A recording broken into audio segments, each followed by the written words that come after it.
किसी ने बड़े कमाल की बात कही है कि जिंदगी में खुद को ऐसा बनाओ कि जहां आप ना हो वहां लोग आपको याद करें और जहां आप पहुंचने वाले हों वहां आपका इंतजार करें। हाय गाइस, मेरा नाम है आरजे कार्तिक और आपके लिए एक छोटी सी कहानी। ये कहानी भगवान गौतम बुद्ध की। बात उन दिनों की है जब उनकी उम्र हो चली थी, लेकिन तब भी वो गांव से गांव, शहर से शहर जाकर के प्रवचन दिया करते थे, उपदेश दिया करते थे। अपने शिष्य आनंद के साथ में एक गांव से निकले थे और दूसरे गांव का रास्ता बड़ा लंबा था। चलते चलते थक चुके थे, उम्र हो चुकी थी, इसलिए चला भी नहीं जा रहा था। लेकिन अपने शिष्य आनंद को लगातार कह रहे थे कि कोई बात नहीं, पहुंच जाएंगे। चलते रहे चलते रहे। एक व्यक्ति उन्हें खेतों में काम करता हुआ दिखाई दिया। आनंद ने कहा कि भगवान पूछ लेते हैं कि कितना दूर और बचा है। तो उन्होंने कहा ठीक है, पूछ लेते हैं। तो पूछा उस व्यक्ति से कि बाबा जी कितनी दूर और है गांव जहां हमें जाना है। तो उन्होंने कहा कि बस 2 किलोमीटर और बचा है। आ ही तो गए आप, थोड़ा सा और बचा है। जहां उस किसान ने कहा जो खेतों में काम कर रहा था, भगवान गौतम बुद्ध उसकी तरफ देख करके मुस्कुरा दिए। वो भी उनकी तरफ देख करके मुस्कुरा दिया। आनंद को यह बात जमी नहीं कि ये क्या चल रहा है, थक चुके हैं और एक दूसरे को देख करके मुस्कुरा रहे हैं। उसके बाद में वहां से आगे बढ़ गए। 2 किलोमीटर शायद पार हो चुके थे। आनंद को और थकान हो रही थी। उसने फिर से कहा कि रुक जाते हैं, पूछ लेते हैं किसी से और कितना जाना है। तो उन्होंने देखा कि एक बूढ़ी अम्मा सर पर लकड़ियों का गट्ठर बांध करके जा रही थी। उन अम्मा से पूछा कि माता जी गांव कितनी दूर है। तो माता जी ने कहा, अरे आप आ ही तो गए हो, बस 2 किलोमीटर और बचा है, लगभग पहुंच गए हो आप, ज्यादा दूर नहीं है। जहां उन अम्मा ने कहा, भगवान गौतम बुद्ध उनको देख करके हल्के से हंस दिए। वो भी उनकी तरफ देख करके हंस दी। अब की बार आनंद को और बुरा लगा कि ये क्या चल रहा है। भगवान गौतम बुद्ध ने कहा कि सुनो, चलते रहते हैं, पहुंच जाएंगे, बहुत पास में है, अब तो हम पहुंचने ही वाले हैं। चलते रहे। शायद वो 2 किलोमीटर और निकल गए थे, थक करके चूर हो चुके थे। तभी उन्हें तीसरा आदमी दिखाई दिया। उस तीसरे आदमी से भी पूछा कि भाई साहब गांव कितनी दूर और बचा है। उसने भी यही कहा कि बस 2 किलोमीटर और बचा है, आप पहुंचने ही तो वाले हो, चलते रहो, बस आने वाला है गांव, शाम होने से पहले पहले पहुंच जाओगे। और ये कहकर के वहां से चला गया।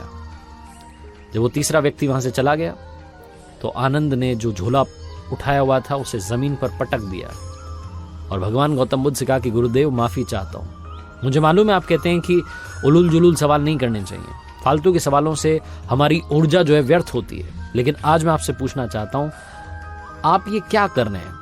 पहला वाला दिखा तो उसे देख करके आप मुस्कुरा दिए, दूसरी वाली जो अम्मा थी उनको देख करके आप हंस दिए। हर कोई हमसे कह रहा है कि 2 किलोमीटर, वो गांव आने का नाम नहीं ले रहा है।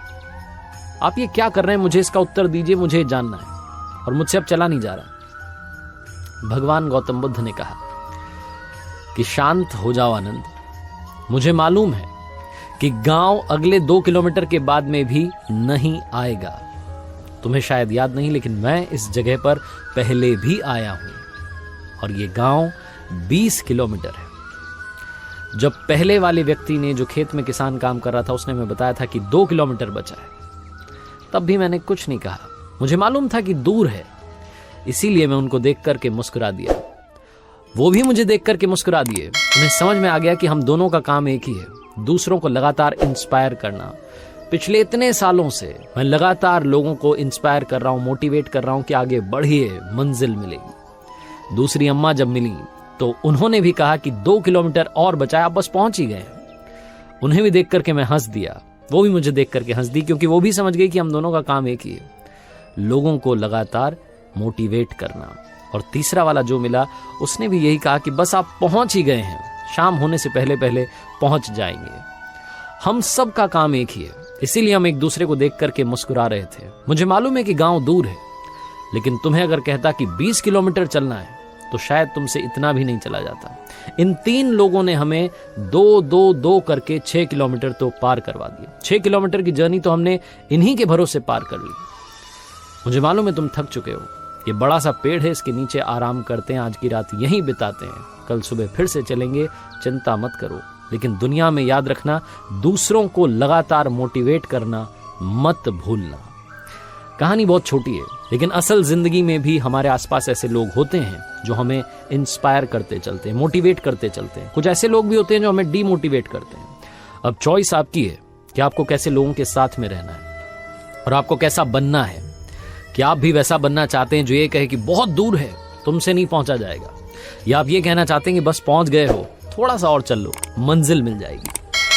चॉइस आपकी है। आरजे कार्तिक आपसे बस यही कहता है, जिंदगी में मंजिल की तरफ दौड़ते चलिए, रुकिए मत, थकना इधर मना है।